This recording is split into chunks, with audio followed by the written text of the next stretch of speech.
L'esclave qui n'est pas capable d'assumer sa révolte ne mérite pas que l'on s'apitoie sur son sort. Seule la lutte libère.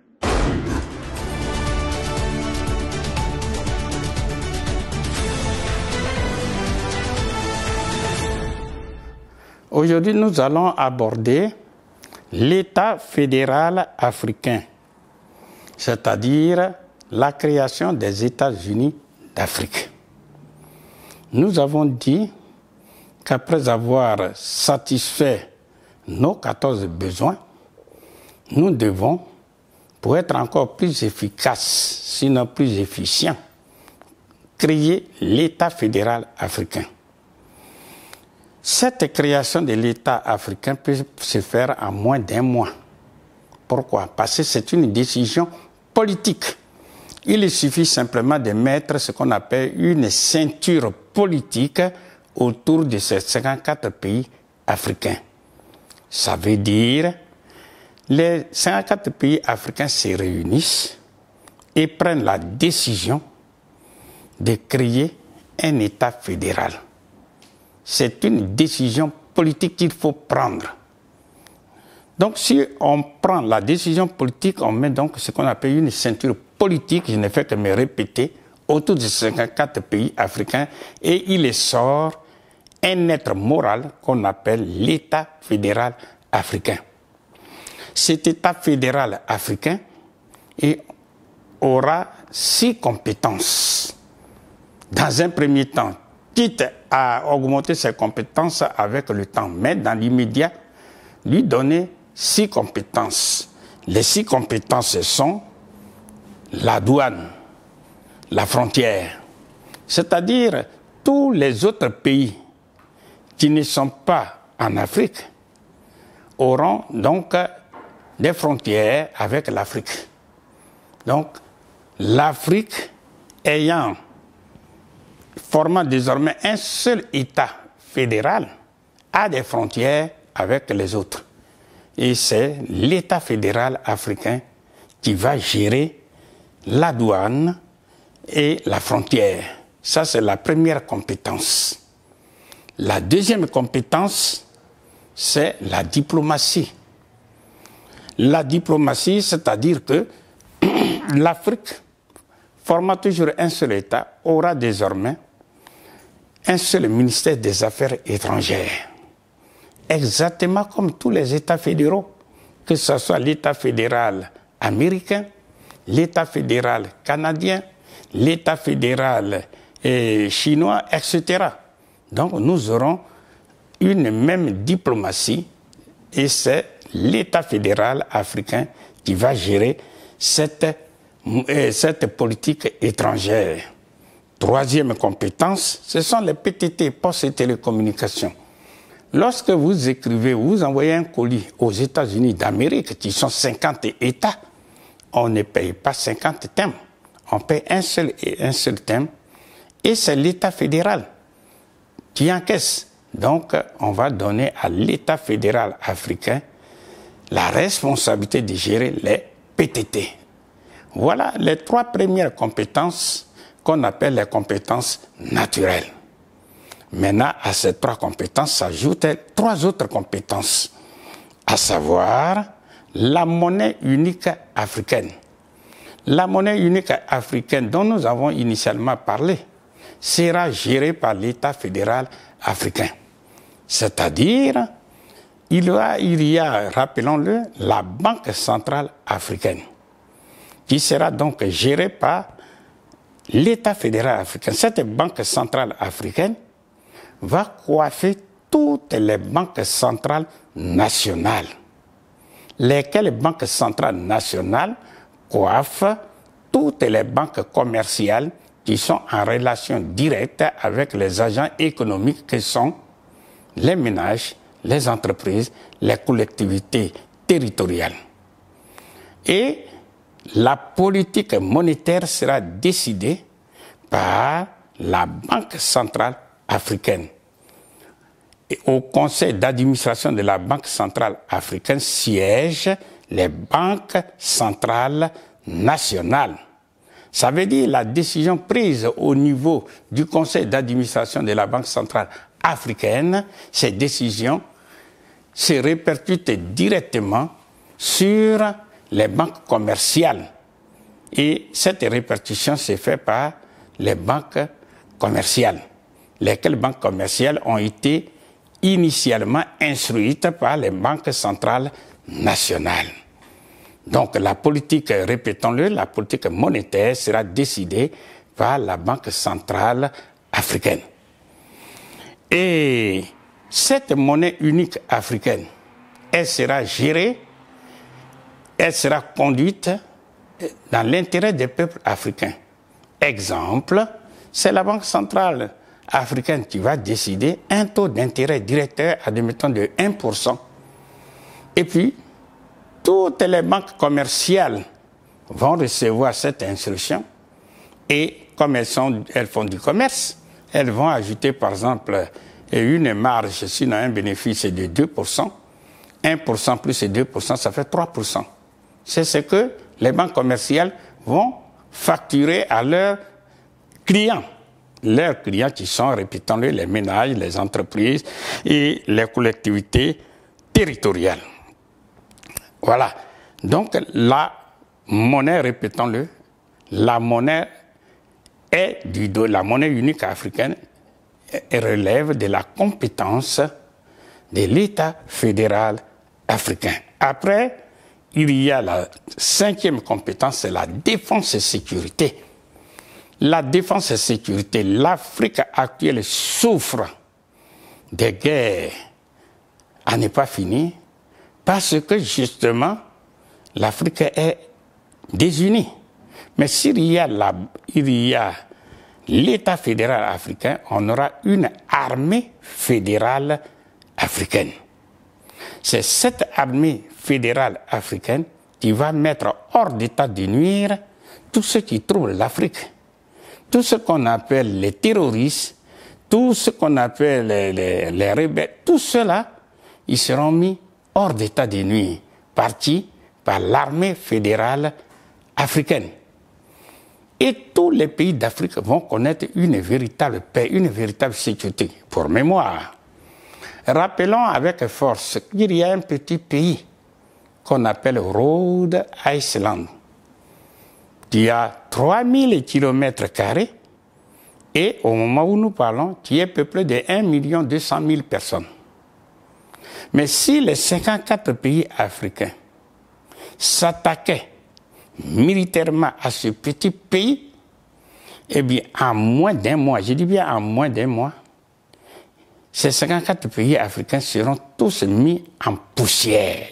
Ils seront tous rayés de la carte géographique du monde, partis par l'armée fédérale américaine. Parce que ce petit pays fait partie des 50 États-Unis d'Amérique. Ce que je suis en train de dire, ce petit pays qui est à l'abri, qui est sous le couvert de l'armée fédérale américaine, n'a aucun souci. N'a aucun souci, personne ne peut l'attaquer. Mais c'est la même chose qui doit se faire par les Africains. Les Africains qui souffrent actuellement, que ce soit à RDC, au moment où nous parlons, au Soudan du Sud, Soudan du Nord, que ce soit en République démocratique du Congo, qui est souvent attaqué par le Rwanda.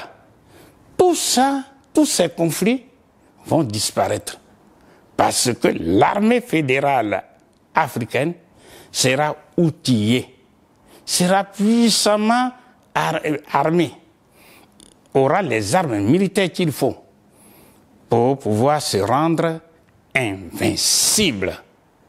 Parce que l'Afrique tout entière est un géant. L'Afrique tout entière unie est un géant. L'Afrique tout entière a les moyens objectifs pour s'armer. Il a les moyens pour former les militaires africains. Et à l'instant où nous parlons, précisément en 2024, ici et maintenant, tout est possible. Pourquoi? Parce que Vladimir Poutine de la Russie est prête à fournir les armes qu'il faut aux Africains.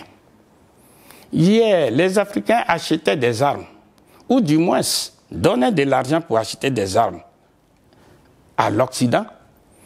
Non seulement l'Occident prend l'argent, mais ne fournit même pas les armes qu'il faut.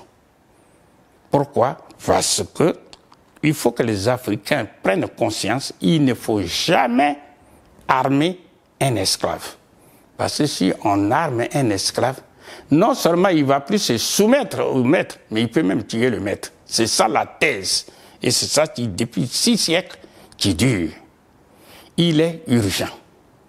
Plus que jamais urgent que les Africains sortent de ce bourbier-là.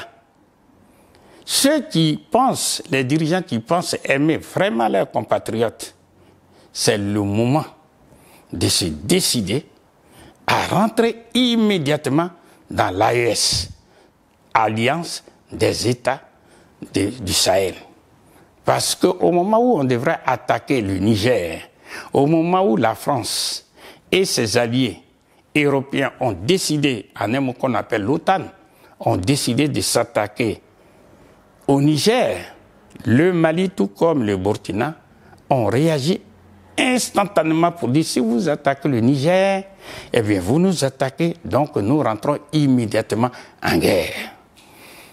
Pourquoi cette guerre, cette attaque contre le Niger n'a pas eu lieu? Parce que la France s'est rendue compte que derrière le Mali, tout comme derrière le Burkina, il y a la Russie. Il y a la Russie qui fournit les vraies armes que le Mali et le Niger payent. Donc, la guerre n'a pas eu lieu. Ça veut dire, en d'autres termes, c'est un exemple vivant pour dire tous les pays africains qui veulent se sécuriser, qui veulent un véritable développement à partir d'une paix durable, doivent rentrer immédiatement, je dis bien immédiatement dans l'AES pour avoir une protection. Même s'il ne veut pas faire une fédération, mais il doit faire une confédération. On parle de la confédération de l'AES. Pour mémoire, rappelons que la confédération permet à des pays d'être ensemble, de mutualiser leurs efforts. Chaque pays garde sa souveraineté. Par contre, dans un État fédéral, c'est la fédération qui conserve la souveraineté. Donc, ce que nous demandons dans l'immédiat, comme l'Afrique est dans un cas d'extrême urgence, il faut simplement rentrer dans l'AES en tant que membre confédéré, et puis c'est fini. Nous ne comprenons pas, ici et maintenant où nous parlons, que le Sénégal, qui a soulevé beaucoup d'espoir, on puisse se poser la question aux nouveaux dirigeants sénégalais, est-ce que vous rentrez oui ou non dans l'AES? Et ils répondent, ce n'est pas à l'ordre du jour. Et ils militent pour que l'AES rentre dans la CEDEAO. Non, nous sommes en train de dire, il faut ouvrir les yeux. L'Occident, en train de mettre tout au point pour balayer l'AES d'une part et d'autre part mettre l'Afrique en esclavage. Puis le général Lecointre l'a bien dit, que d'ici 10 ans, il se donne le devoir de recoloniser l'Afrique. Actuellement, ils ont levé ce qu'on appelle un camp militaire pour l'Afrique. Font de la Côte d'Ivoire la base arrière pour attaquer le pays du Sahel. Eh bien, qu'est-ce que les Africains attendent? Qu'est-ce que les Africains attendent? On ne peut pas être plus éloquent que ces signes que nous voyons. Donc nous disons, eh bien, avec l'État fédéral africain, nous devons avoir une armée confédérale puissante, extrêmement puissante et rendue invincible. Maintenant, la dernière compétence, c'est l'industrialisation. L'industrialisation, ça veut dire tout simplement obliger chaque pays membre de l'État fédéral à s'industrialiser, mettre dans la loi des lois qu'on appelle la Constitution, l'obligation de transformer sur le continent africain toutes les matières premières en produits finis, lesquels produits finis éliminent la pauvreté. Voilà donc les 6 compétences avant d'attaquer la 4e solution qui est la solution anthropologique. L'esclave qui n'est pas capable d'assumer sa révolte ne mérite pas que l'on s'apitoie sur son sort. Seule la lutte libère.